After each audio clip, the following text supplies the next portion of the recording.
All right, let's talk about what happens when two global powers get locked in a high-stakes game of chicken. Today, we're diving into the war of words between the Trump administration and Iran, a confrontation that brought everyone right to the edge of a massive conflict.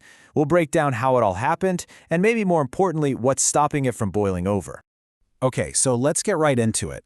To really get a sense of how close things got, you have to look at the kinds of direct threats being thrown around at the highest levels. This was not subtle. And there you have it from Iran. Yeah, this wasn't just some diplomatic chatter. This was a direct, unambiguous warning from their military. They spelled it out. You hit us even a little bit, and it's a full-scale war. No room for interpretation, no second chances. And then, from the other side, you get this from President Trump. The response was just as blunt. He uses that word, armada. I mean, that word alone paints a picture, right? A massive, massive naval fleet, and it's heading straight for the region. The battle lines were definitely being drawn. Okay, so what was really going on here? What was the American endgame? Was this the real deal, a build-up to an actual war, or was this something else entirely? So the public-facing strategy from the U.S. was pretty fascinating. It wasn't just about flexing military muscle. They were weaving this whole narrative. You had the threat of the Armada on one hand, and then these really serious accusations about Iran's human rights record on the other. And they even dropped this super specific claim, which, by the way, was never really verified, that U.S. pressure had somehow stopped 800 executions. This was the whole maximum pressure campaign in a nutshell. Right? And this is the million-dollar question, isn't it? With all this tough talk, all these ships moving, was the U.S. really ready for what would happen next? Well, if you ask the experts, the answer was a pretty resounding no. A full-on ground invasion of Iran, most analysts saw that as a total non-starter. Look, this isn't Iraq, it's not Afghanistan. Iran is huge, the terrain is a nightmare, and their military is a serious force. A ground war would have been a strategic disaster. So you see this massive gap opening up, right? Between the tough talk and what's actually possible. The rhetoric was all about strength, but without a credible threat of invasion, the administration needed a way out, an off-ramp, as they say. And that's where analysts think those unverified claims came in. They could just declare mission accomplished, say we stopped them, and de-escalate without ever firing a shot, a way to save face. Okay, so let's flip the chessboard around. How did Iran see all this? When you're facing that kind of pressure, why not just back down? Why did they decide to push back and push back hard? Well, Iran's response wasn't just a knee-jerk reaction. Nope. It was a very calculated move, and it was really based on three key things that made them feel confident enough to stare down the United States. First up, it's all about what's happening at home. The country was getting hammered by economic sanctions. People were restless. So, what's a great way to rally everyone together? You create a strong nationalist message against a common enemy. Standing up to the U.S. was a powerful way to build that unity. Second, this was all about sending a message to the rest of the neighborhood.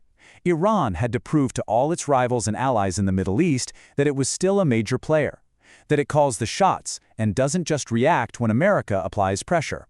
And number three, and this is a big one, Iran was making a calculated gamble. They looked at the U.S. and saw a country stretched thin, juggling conflicts and commitments in Gaza, Ukraine, all over Asia. They basically bet that Washington was just too overextended to get bogged down in another huge, expensive war with a country like Iran. Okay, so if a classic ground war was off the table for the U.S., what would a fight between the U.S. and Iran even look like? Well, the answer is messy. Really messy and far more complicated than you might think. Yeah, any direct conflict wouldn't just be fought inside Iran's borders. It would explode into this multi-front shadow war almost instantly. And it would be fought through Iran's whole network of allies and proxy groups all across the Middle East. And this is basically the nightmare scenario for any military planner. A conflict wouldn't be contained. It would go regional in a heartbeat. You'd suddenly see attacks lighting up everywhere at once.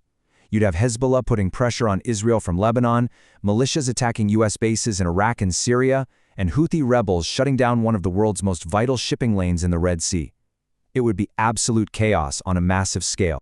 Which, of course, brings us to the central puzzle here. You've got both sides making these incredibly aggressive threats. You've got the potential for this massive regional explosion. So why did it end in a stalemate? Why didn't war break out?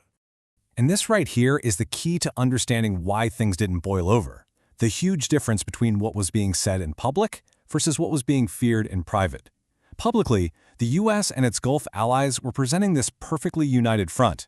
But behind the scenes, The U.S. knew it couldn't invade, and its allies were terrified that their cities and oil fields would become the new front line. And because they were so vulnerable, the very countries you'd think would be pushing for action, America's closest allies in the Gulf, were actually the ones working quietly behind the scenes to cool things down. They were actively trying to de-escalate because they knew their own critical infrastructure, their refineries, their cities, were sitting ducks. So, at the end of the day, it really comes down to two big, unspoken facts that were holding this very fragile peace together.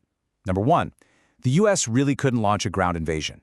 And number two, its allies in the region were just way too vulnerable and had way too much to lose if a real war kicked off right on their doorstep.